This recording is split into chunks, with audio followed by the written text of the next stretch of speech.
Olá, alunos do segundo ano do ensino médio, eu sou o professor Jefferson e hoje vamos ter mais uma aula de Sociologia. Vamos lá. Hoje nós vamos falar de um grande sociólogo que foi Karl Marx.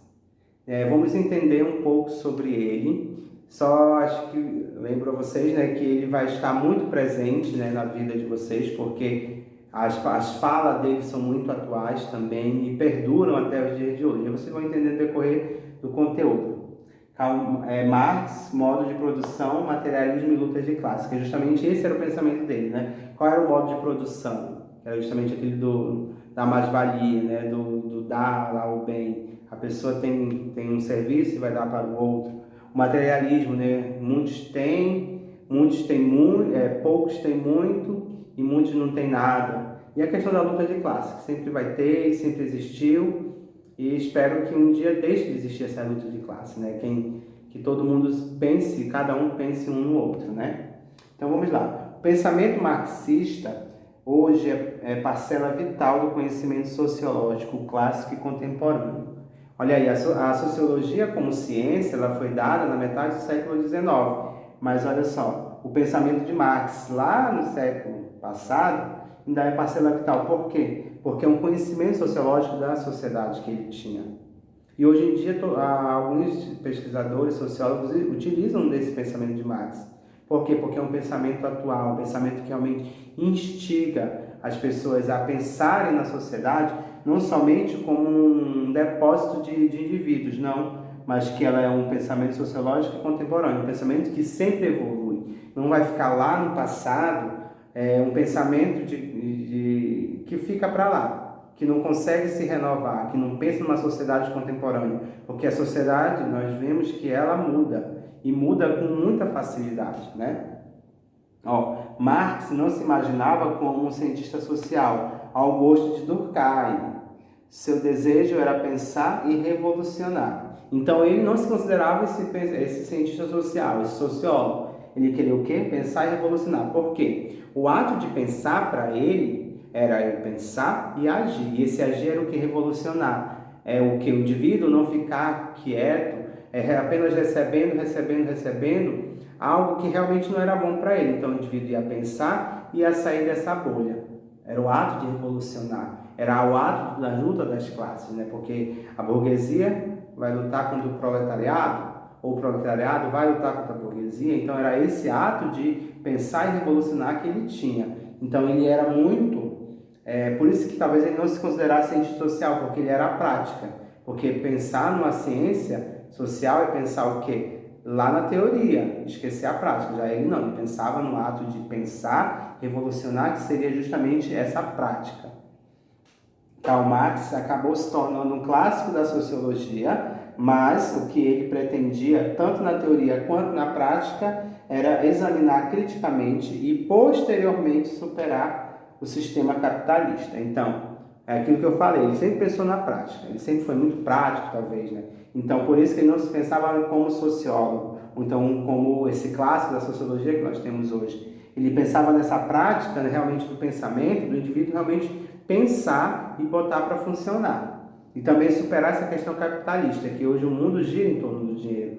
Na verdade, hoje não, sempre girou. E ele já tinha esse pensamento não, Que realmente o mundo não necessariamente precisaria dessa bolha do capitalismo. Precisaria realmente cada indivíduo pensar em estratégias, pensar em maneiras de que realmente todo mundo fosse igualitário, todo mundo fosse ajudado por todo mundo e que todo esse dinheiro do capitalismo fosse realmente usado de forma igual, para que todos tivessem a mesma vivência, não fossem realmente pensados assim como uma forma de esmola, não, fosse realmente pensado como uma forma de ajudar a sociedade, superar aquela realidade que todos viviam. Karl Marx procura realizar a dialética e a da visão materialista da história, o chamado materialismo histórico, que é justamente isso. Tudo se gira em torno da matéria. Mas que matéria é essa? Materialismo histórico. Por quê? Porque ele já vinha que lá de trás isso vinha acontecendo. né? Tudo isso que, por exemplo, o proletariado e a burguesia já vinha lá antes dele ter nascido. E perdurava, e continuava, e continua no dia de hoje, nós sabemos disso.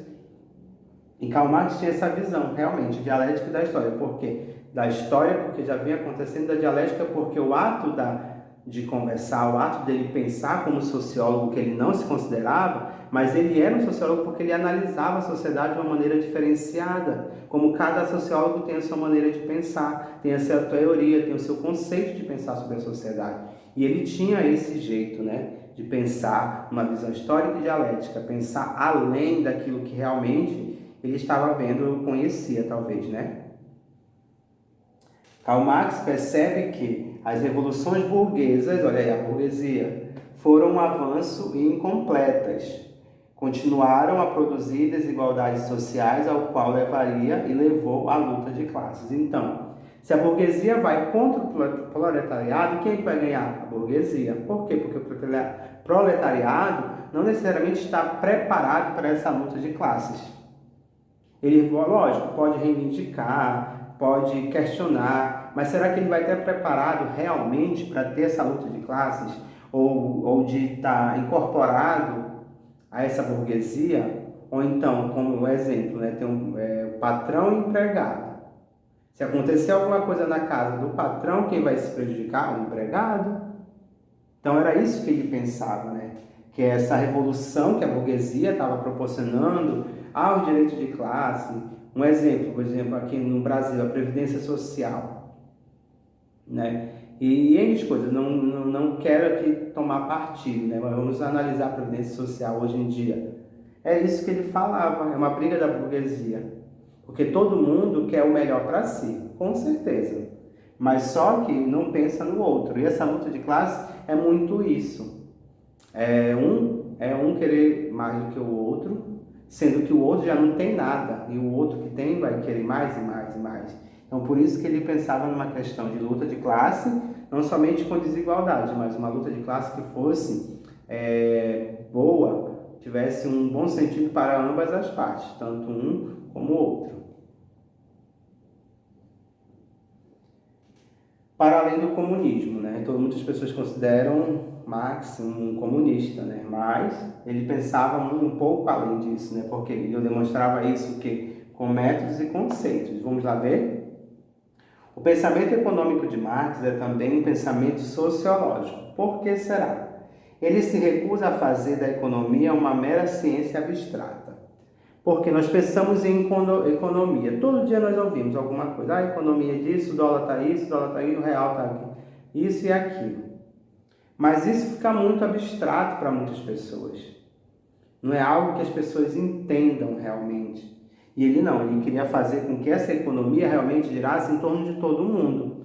Não simplesmente fosse um conhecimento generalizado para tal pessoa. Não, isso aqui vai ser para pessoa X e pessoa Y não vai entender, e realmente é o que acontece, não entende. E a economia é muito mais do que isso, porque todo mundo, toda a sociedade, todos os indivíduos dessa sociedade dependem da economia. Dessa economia de um país, de um estado, depende da economia mundial. Então ele queria fazer isso, que fosse muito além disso, né, de uma luta social. Que a economia realmente fosse para valer, para todos. Não fosse uma coisa lá que alguns entenderiam e outros tanto faz como tanto fez, né? O mundo moderno, industrial e urbano reproduzia a todo instante desigualdades sociais. Produzia não, produz ainda hoje em dia, né? E o mundo evolui muito rapidamente. Olha a nossa maneira de estudar hoje em dia. Se isso acontecesse nos anos 90, essa quarentena, essa pandemia, como seria a maneira de se estudar? Como vocês estariam estudando? Talvez teriam algumas soluções, né? Mas olha só a facilidade que hoje em dia o mundo tem, né? Então isso também produz a desigualdade social. A internet é um exemplo disso, vamos exemplificar, né? Muitos alunos, principalmente de escolas públicas, não têm acesso às aulas digitais porque não têm acesso à internet. E aí, existe igualdade? Não existe igualdade. Então, isso que Karl Marx pregava, porque o mundo moderno, ele vai se industrializando, vai se modernizando, vai criando mais desigualdade ainda, porque no acesso não é igual para todos, o acesso é para uns e outros não. Então é assim que ele pensava, né? Analisando a sociedade da época em que ele vivia. Aí vamos ver, né, o proletariado, que é justamente aquilo que ele pensava, defendia, né, de uma maneira, da maneira dele, né, talvez até um pouco arcaico ou não, mas era da maneira dele. Que o proletariado é aquele que vem sua força de trabalho, é aquele que está ali para fazer o trabalho, digamos, o trabalho braçal, assim, no sentido da palavra, né? Mas é aquele ali que vai realmente trabalhar porque ele necessita daquele salário, daquela mais-valia, digamos assim, que é o que ele tratava, o salário. Então é aquela pessoa que vai vender sua força de trabalho para que ela se sustente nessa sociedade capitalista que gira, que o dinheiro gira em torno dela. E esse proletariado precisa necessariamente vender a sua força de trabalho. Exemplo, né? Vender a sua profissão.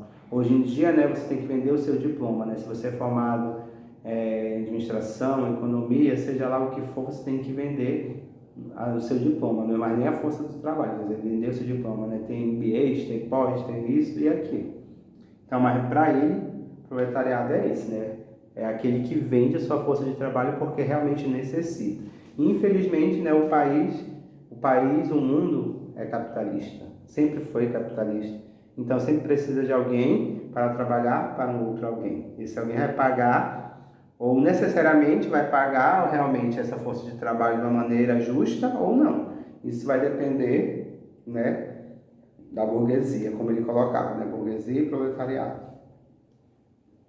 Não dá para negar que, ao elaborar sua teoria econômica, ele entendeu de maneira precisa a natureza do modo de produção capitalista. Isso nós já sabemos, né? Porque se tem um proletariado que vende sua força de trabalho, aí ele já pensou, não, a economia não vai girar em torno desse proletariado, vai girar, a economia maior, vai girar em torno de quem está comprando essa força de trabalho.